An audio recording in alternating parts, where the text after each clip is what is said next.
Hello, everyone, and welcome to day 5 of the 12 days of manifestation. I love this time of year, and I love doing this. So I really want to thank everybody for joining me. Hi, Brooke. Welcome. This really is my favorite time of year, and I just love the manifestation, and I absolutely love the winter solstice. So I really do get all jazzed about doing this every night. So I hope everybody was able to find the post from yesterday. And what we're going to talk about today are rituals and ceremonies that enhance your manifestation. So I thought I'd talk about several of them, and I'm sure that some of you have rituals and ceremonies that you do that may be a little different than what I present. So please share in whatever way you can so everybody can have a nice full list of various rituals or ceremonies they can use. I'm going to start with my favorites. Let me give a background first. When we use these rituals or these ceremonies, we're enhancing and energizing what we're manifesting, right? We must begin with the belief, as we spoke about a couple times in the last several meetings. And so that belief inside yourself must be there. Now, a couple of the tools that I'm going to use can actually also be used to help you move beyond those barriers or blocks to the manifestation. But for the most part, when we're manifesting in this life, we're always in a state of manifestation, and we're aware of that. And so we become very ritualistic with our ceremonies. And the reason we do that is we know that the more ritualistic we are with our ceremonies, the more we are empowering the manifestations in our lives, the healing in our lives, the growth in our lives. It's really pretty powerful. So I know that the most common tools I use are, I use the moon constant. I love the moon. And so full moon is a time to harvest. New moon is a time to plant. So on the new moon, I always sit in the darkness of that night and plant my seeds, right? And I have probably already planted seeds, right? Because I stay pretty focused on what I'm working on. And so on that day, what I'll do, or that night, what I'll do is re-energize whatever it is I'm working on. So the moon is by far my most common ritual or ceremony. And even if I don't go do a full ceremony under the moon, every single time it's new moon and full moon, I am really planting the seeds, asking her to nourish those seeds up to full moon. At full moon, I am thanking her with all of my heart for removing any of the blocks or illuminating any of the blocks that are ready to be healed and removed, so that I can have greater empowerment to the manifestation. So the moon to me is probably my most easy and regular ceremony, right? In a ritualistic fashion. Now, on full moon, sometimes on new moon, but on many, many full moons, I will also add either a fire circle or a drumming. Now, the fire is most common in my world, although I love doing the drummings around the fire, so kind of get a little bit of both. But it is in that fire that I'm very ceremonial about that. I set up the fire. I bless the fire so that it's a friendly fire. I open up that sacred space in before I do anything, right? I open up that sacred space around the fire pit. And then I put in life arrows or death arrows, we call them, using sticks. And those sticks I will then blow my intention in. If I'm wanting to release, that's a death arrow. I blow what I wish to release in so that I can free up some space. If I want to manifest, I blow into that stick that which I wish to create, and that's a life arrow. And so I use fire ceremony, and there's a lot that goes into my fire ceremony, but to give you just a general feel for it, that's how I really do my fires. So I'm most apt to do them at full moon. My friends and people who know me know that that's when I'm most apt to do it. And so I can have anywhere from 2 to 20 people join me for a fire. At times I've had more, but it just starts to gather. And the more people that join you, the better. And so that's another part of ceremony, is that group focus, that group energy. So when we look at many people around the fire and everybody with the same intention, everybody is there to manifest their dreams, right? If we kind of set that stage and to release the blocks to the dream, then that's the general energy of the ceremony, and that boosts the energy that's going into your manifestation. If, and we do this sometimes as well, we do a meditation first as a group, and we share what it is our focus is. Now everybody knows what the focus is, and everybody is manifesting that focus for each person as they go to the fire or present. We've even only used meditation at times where weather was making it a little crazy to do a fire, and literally meditating on each person's manifestation one at a time, so that it's a group focus, bringing that positive energy. So maybe where I'm not as strong, the next person is really giving strength. So we share the experience that we have inside when we think about that dream, that we're manifesting, and we let each of the people in the circle know exactly how it feels.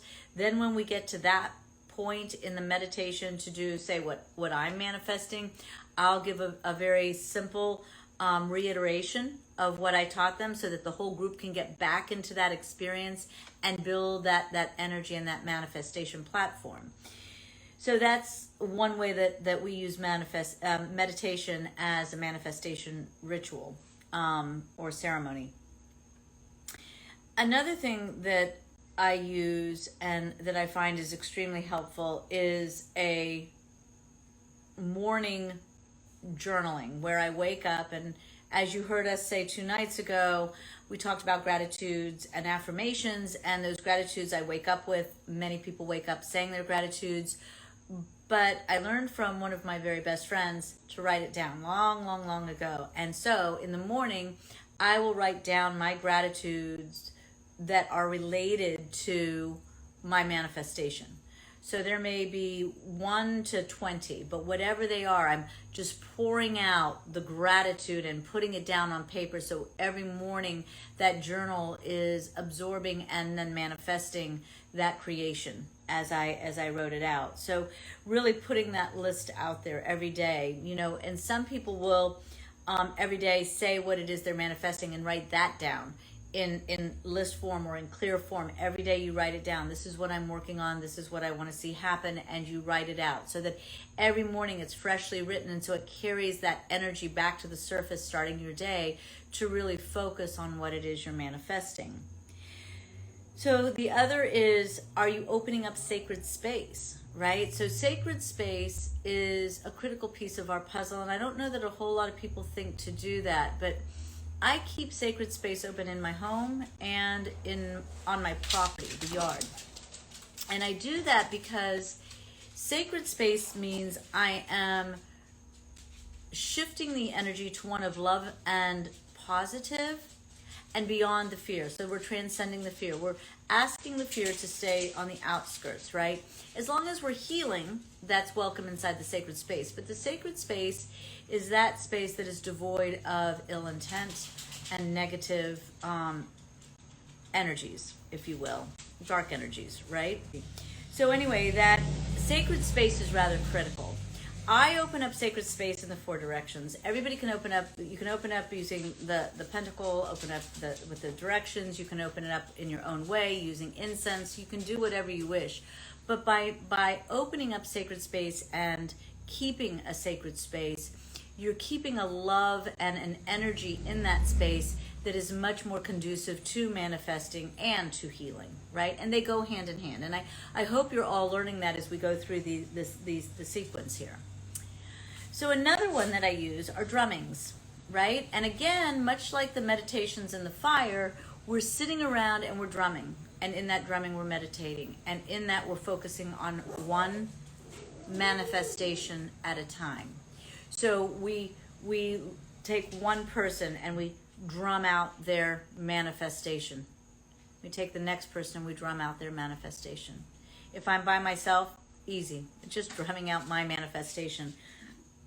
excuse me, but those drummings can be rewarding and very, very, very powerful, because the drumming brings a vibration that resonates, right? That which unites earth, you, and spirit, right? So you have that wonderful energy flow going back and forth with the rhythm of the drum to really use the earth and spirit and sky and your own intention to run all as one. Because now you're energizing, right? With a lot of what I'm offering you, you're energizing the very thing you're manifesting. When you start energizing it, you want to make sure that you're energizing the dream that you wish for.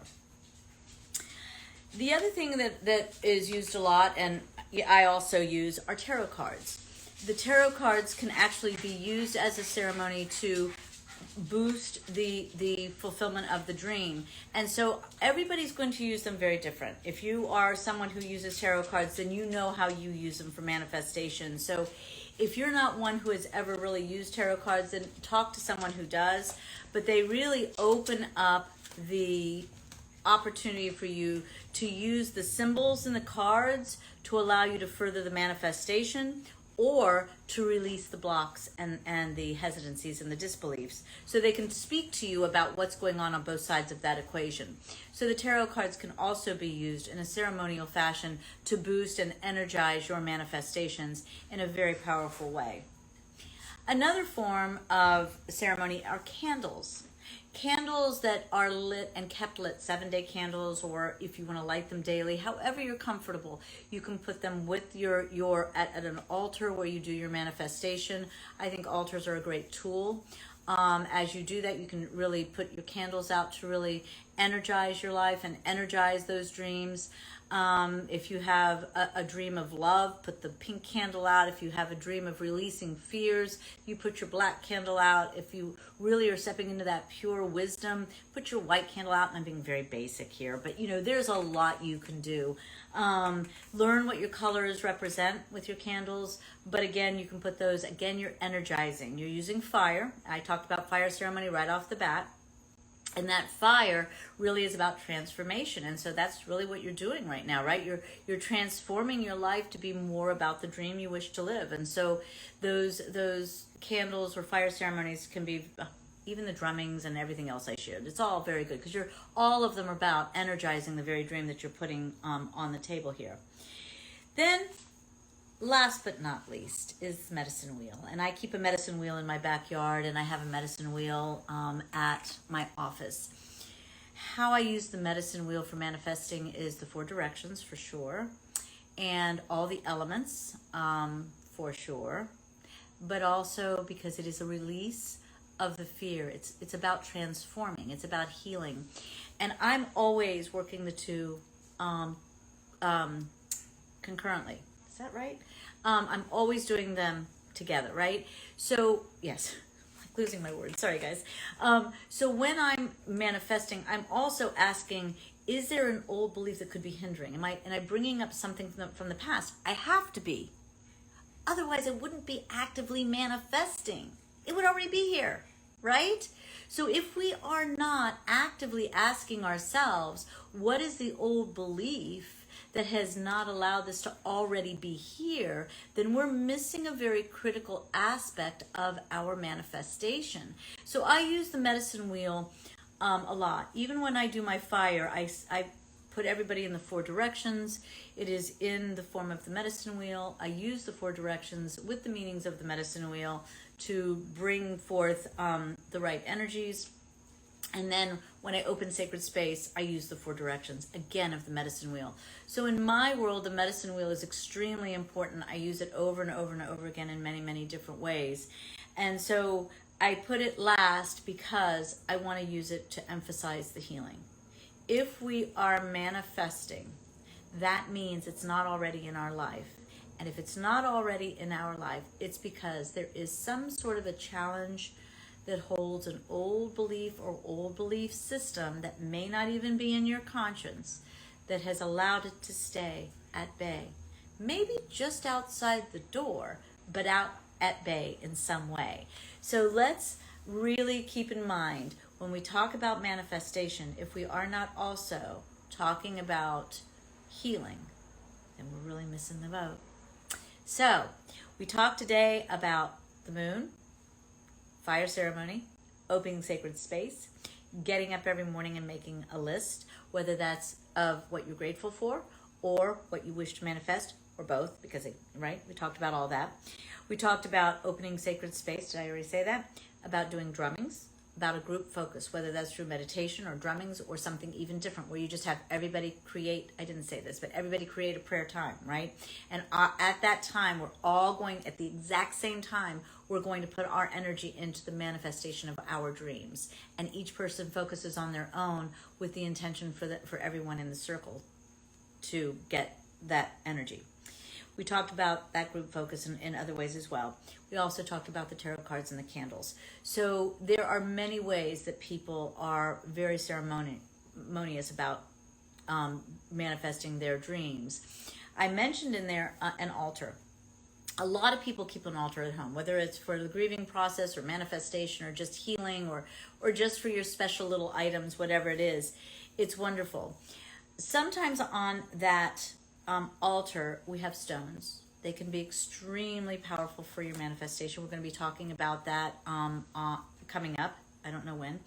And we also can keep a box where in that box we keep filling it with pieces of the dream, so that we're growing the dream on our altar by filling a box with pieces of the dream.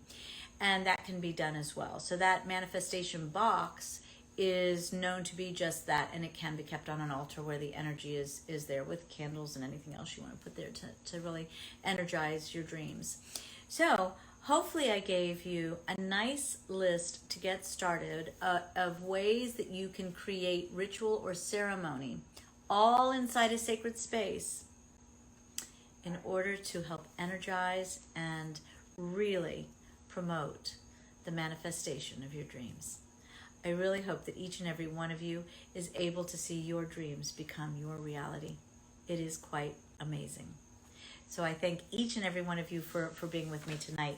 If anybody has any questions that they haven't asked, I will give you a minute or so or a little bit to let me know if you have questions.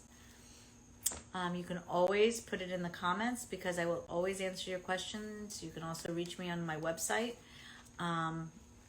That has all the contact information, whether that's a phone call or just sending me an email with a question. I want to thank you all for being here. And until the next time, and I think tomorrow is recorded, everybody. So tomorrow night is a recorded session. So again, look for the recorded session on Instagram. I hope you enjoy it. And we will talk again soon. Until next time, may the magic be yours. Thank you so much. Bye-bye.